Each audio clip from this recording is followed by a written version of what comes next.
Okay, so this is day 92 of being housed, and today is Saturday, November the 15th. And as per every Saturday, part of my routine is going to the track. And this morning I was at the track all alone. There wasn't any of um, the marathon runners. They weren't. I didn't see them. I seen the one gentleman that's been coming pretty consistently. It looked like he pulled in like when I was leaving, and then I waved to him, and I don't think he seen me, and then he left. So I think he was just coming around to see if anybody was there. So I'm not sure if he got his exercise in earlier, if maybe he did it last night. But anyways, I was there. It was wonderful, and so oh goodness, so many things to talk about. I just concluded a really intense workout at the gym. I'm pretty fatigued, which is wonderful.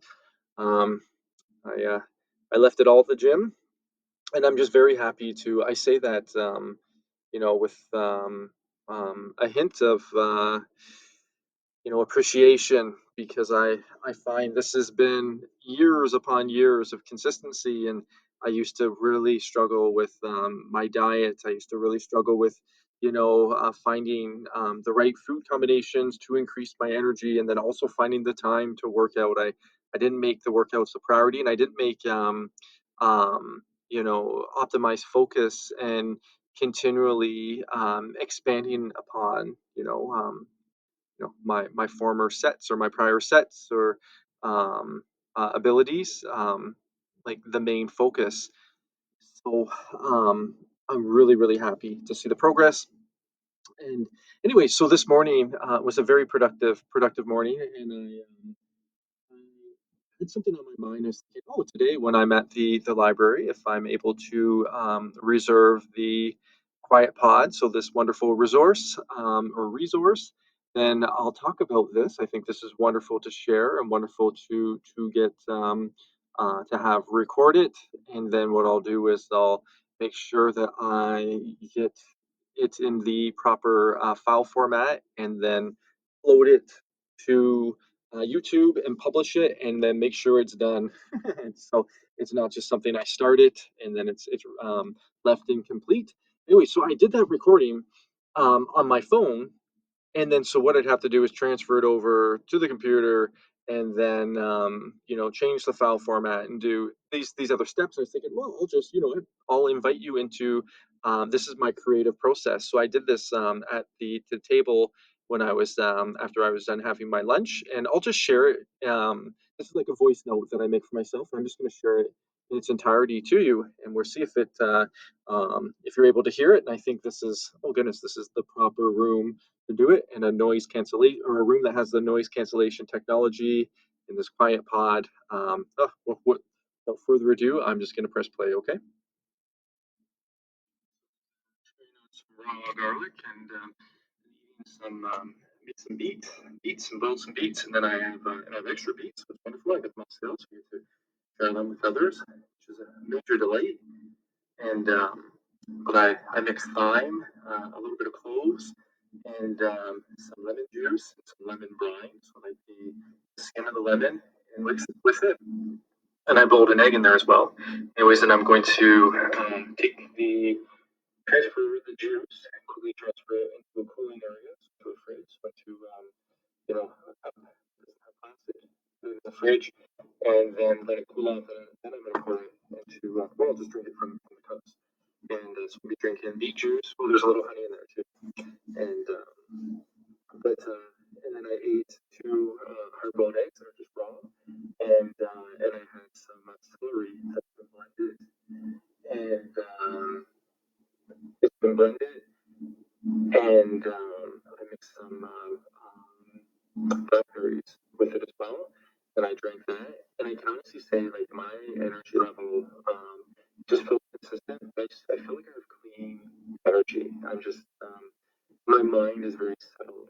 So I'm increasingly noticing correlation between what I eat and not only how I feel physically and my ebb and flow of energy and emotion, but also how I think psychologically. And the more I change, the more I realize where I was before wasn't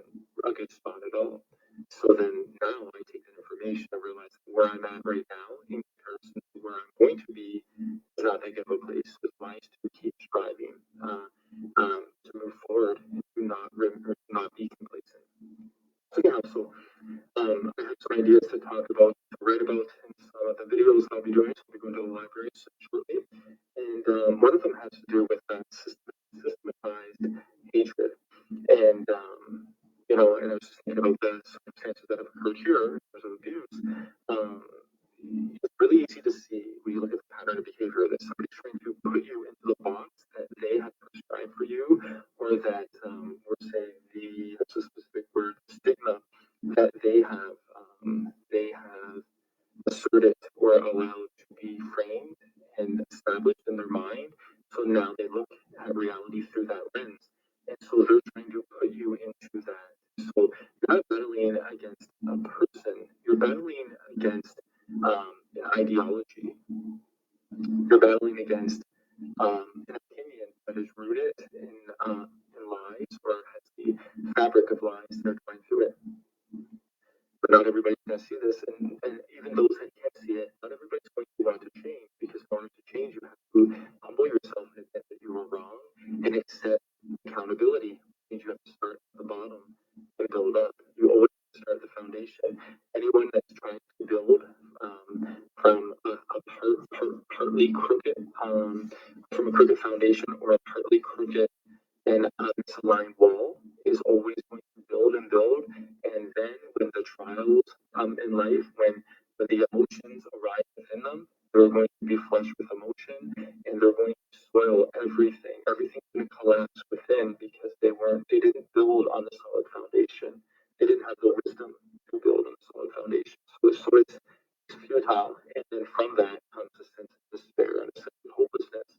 Which might get to the root of why people are entwined in hopelessness. We see there's so much hopelessness out there in our society and in our world, and I see the impact of it.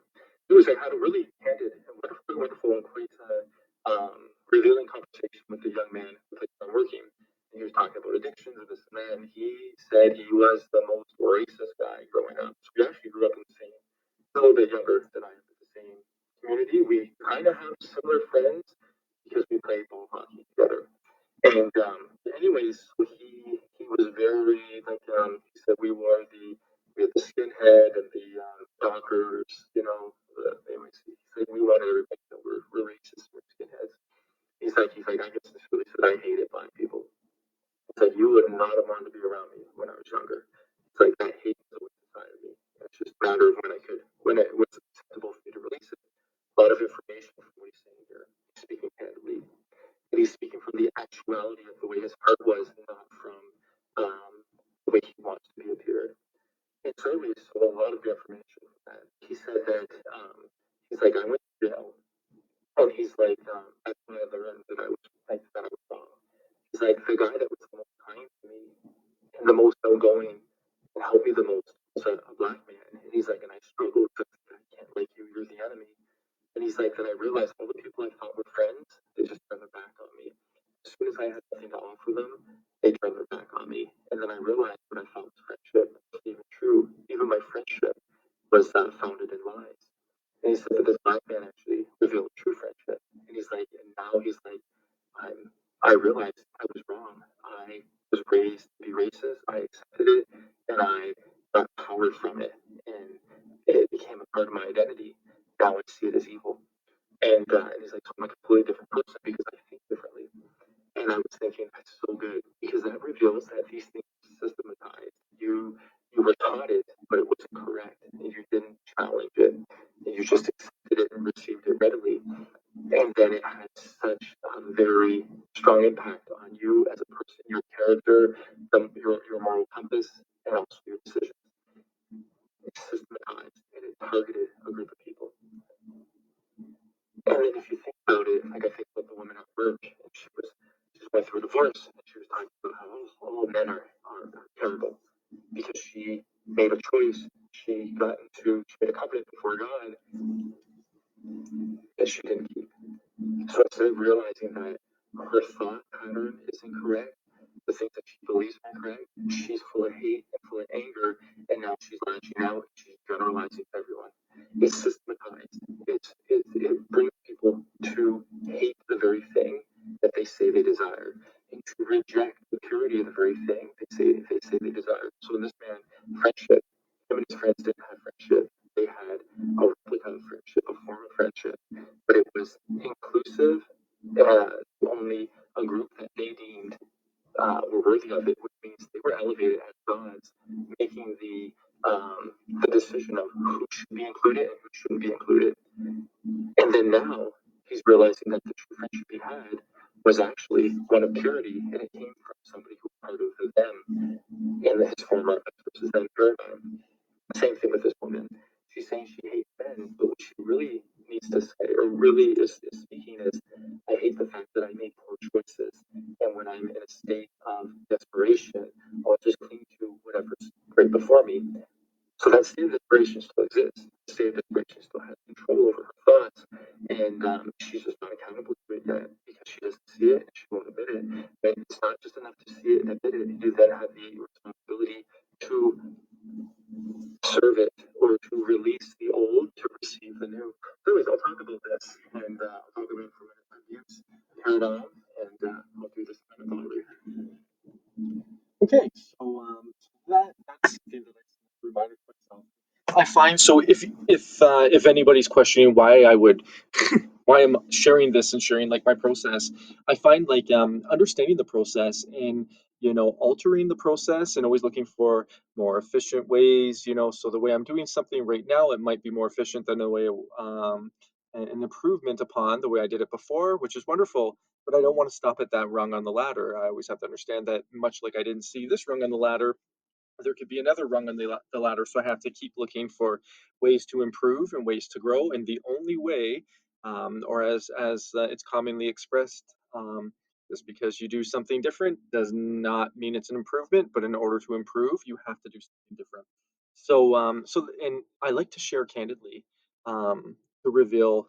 Kind of like revealing your work, say like to your math teacher out there. I'm certain that each and every one of you is highly appreciative when your students first and foremost get the right answer, and then you think, oh goodness, this is they're listening, they're teachable.